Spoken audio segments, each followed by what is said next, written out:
Good Monday. I'm Aaliyah. Welcome to Monday Morning Jolt. Let's get started. Today we have with us Jason Massey from LaSalle Bed and Breakfast from downtown Fort Wayne. And he's going to go ahead and introduce his guest to us today and tell us about the bed and breakfast. Hello everybody.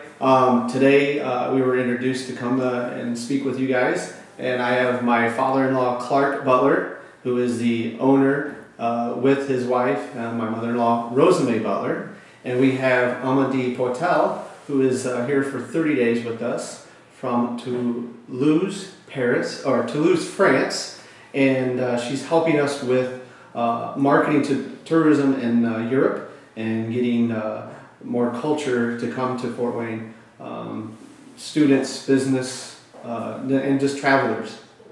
And a little bit about the LaSalle. Clark had bought a home. Clark and Rosemary had bought the home in 1990 and did a lot of renovations to the home. And at some point he can bring up some of the points on that. And this is a quick reference. 2003 they turned into a bed and breakfast. 2010 they bought a either third or second oldest home in Fort Wayne. Some records show it to be the third, some show the second. It's an 1842 Civil War home owned by the first fallen Civil War hero of Fort Wayne, Colonel Sion Bass, who is buried in the Lindenwood Cemetery just off of Main and Lindenwood there. And about 2011, November 19th, it became the grand opening and what is now known as Sion Bass Day by the Mayor Henry. Oh, wow. So we have also accommodations in Paris, France, where they have weekly rates set up so people from the United States can go and enjoy the stay, and sometimes it coordinates with folks in Europe or whatnot. So yeah, and even in Toulouse, they don't know the things in Paris. But in any case, we're of course primarily a Fort Wayne bed and breakfast. There were 4 bed and breakfasts in Fort Wayne in 2008, and we're the only one left. In the background, there was the economy, the crisis, but each had its own independent issues. Mm-hmm. And they were all smaller than we are. We're with 16 units. We're more like a small owner-operated hotel. And we have 2 buildings. The 1990 building we bought, it's a turn-of-the-century building with 32 rooms, and excluding a full basement with good headroom and so forth, 8 rooms down there. And that building is 517 West Washington Boulevard. It shares an alley with downtown Starbucks. It is the 3rd lodging available in downtown Fort Wayne, the other being the Hilton and the Marriott. But from time to time, I go twice a year. I teach philosophy for Purdue at the IPFW campus, and I take students to Eastern France to study human rights at the European Court of Human Rights. The most, and this gets away from the bed and breakfast. No, we're still learning about the culture. Yeah, see, the culture. We're understanding. and these are the experiences at the bed and breakfast that you get to enjoy, because with Clark's long history in human rights and philosophy, and then you have Rosemary, who's a Parisian, born in Paris. No, born in Lille, L-I-L-E. Same city in which de Gaulle was born. Yes, and then lived from 4 to the age of 20 or 18. It's more like 23. 23 in Africa. Like that we're going to come up with historical tourism. Now, Amandine is here because we want to develop a clientele from Europe, and she's described how she thinks we should do this, and we should try to make Fort Wayne into a destination city. There are many hidden treasures. And the most wholesome breakfast that you can. Yeah, it sounds like you guys have a lot of great ideas, and I'm excited to see some of these evolve. And Oh yeah, look forward to it. We meet every night. It's family owned and operated, and we live there. So Oh really? That's our the meetings, definition of a bed and breakfast. Yeah. It's owner occupied yeah, and managed. and we meet every evening, and sometimes it might be 10 minutes, and the next day it might be a couple hours. It just depends on what's important to us as a whole to understand. The first stop for Americans. Yeah. Yeah.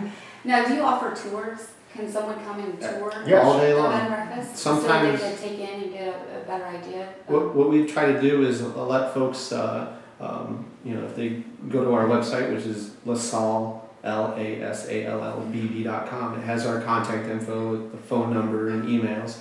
Generally, we always have somebody on site, so if you were to ring the doorbell. But if you didn't, just give us a phone, and maybe we're out getting breakfast items or items that we're repairing the home and updating. So sometimes we might be out for an hour, but Very rare. So someone will be reached. Yeah, and our- you can our- schedule a tour. Oh yeah, we and come out would. and see everybody. Would love to have tours. Yeah. We'd love to have organizations that want to learn more about the history of the homes.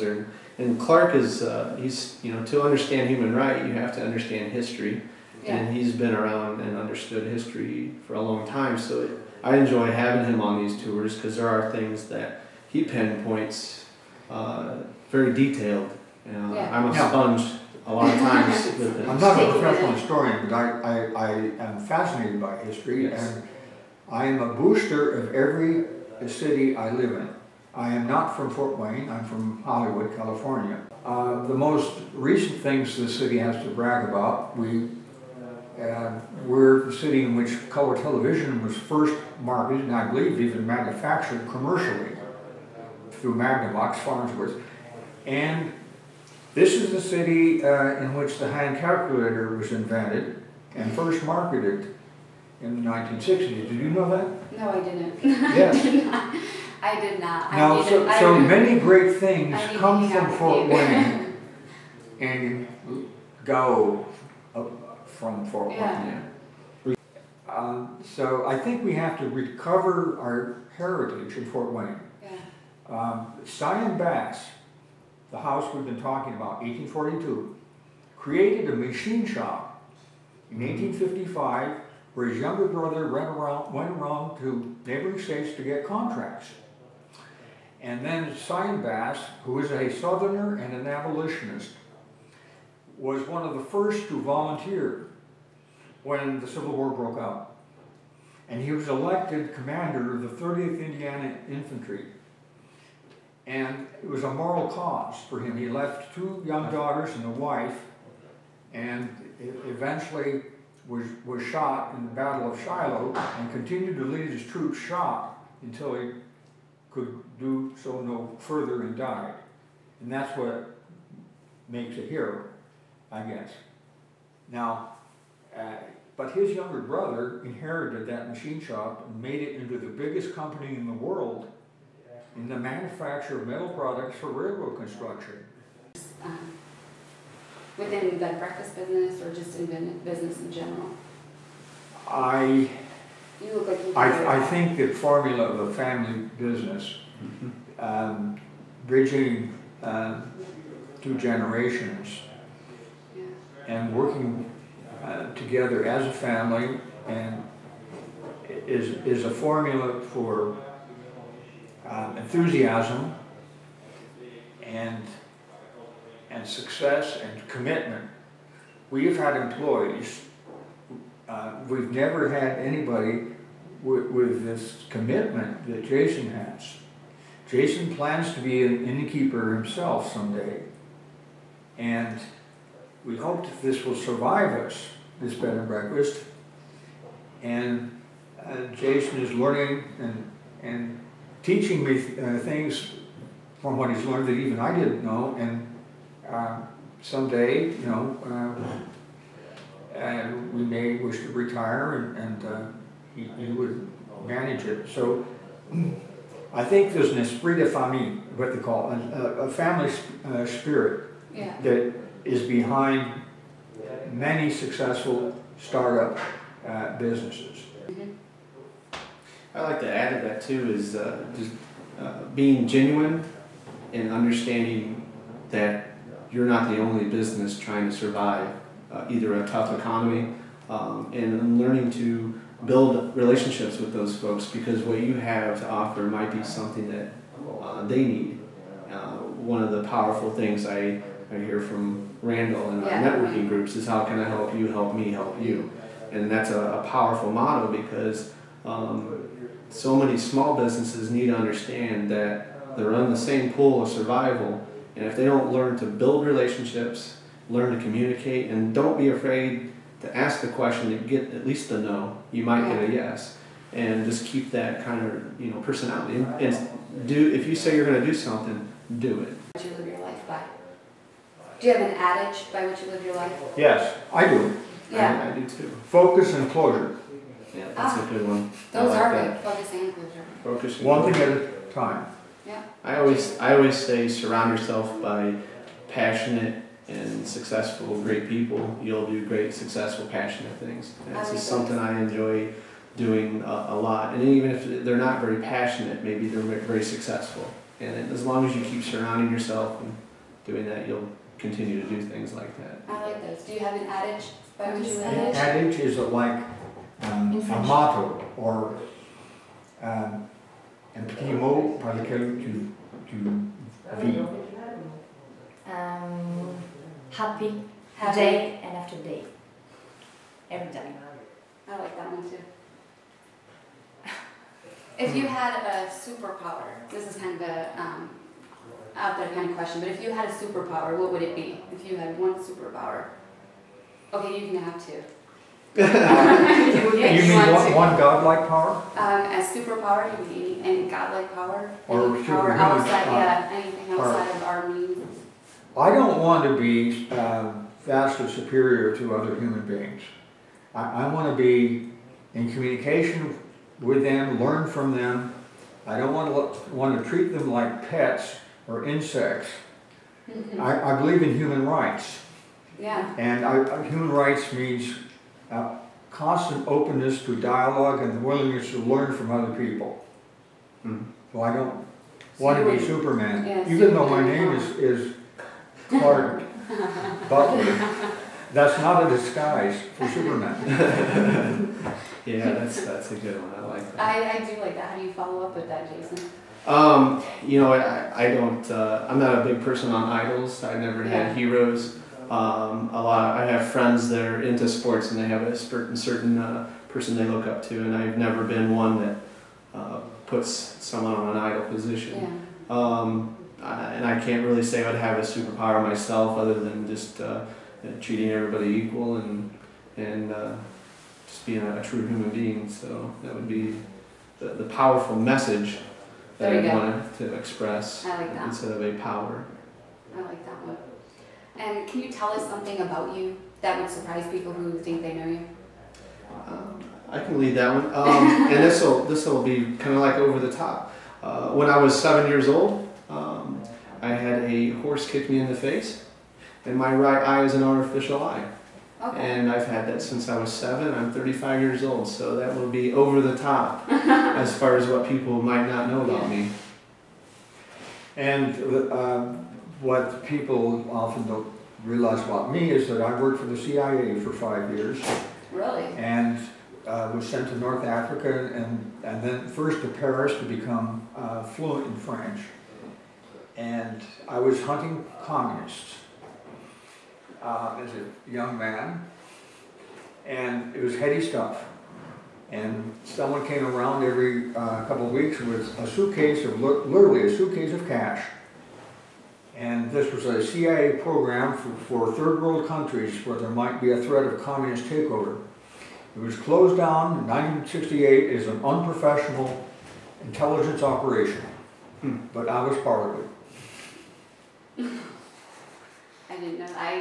Good disguise. Mm-hmm. And that was his follow-up. He's not Superman. My disguise was being a student. But I took advantage of the student stuff, and I found my communists. And they convinced me that the Vietnam War was a bad war. There was no democracy to defend there. They never converted me to communism. And Charles Wortel at IPFW, I told him this story and he said, thank heaven. Now for the most important question today. How do people get a hold of you, Jason? I announced LaSalle, Yeah. LaSallEBB.com. Our main phone number, 260-422-0851. Our website is the most important engine of the automobile here, and that has our contact info with email and phone number. And then just stop in at 517 West Washington Boulevard. Underneath the red canopy, you push the buzzer and we'll have our phone ring into us, and that would be the first step I would like you to do, and then visit our website. But if you want to visit the website and then stop in.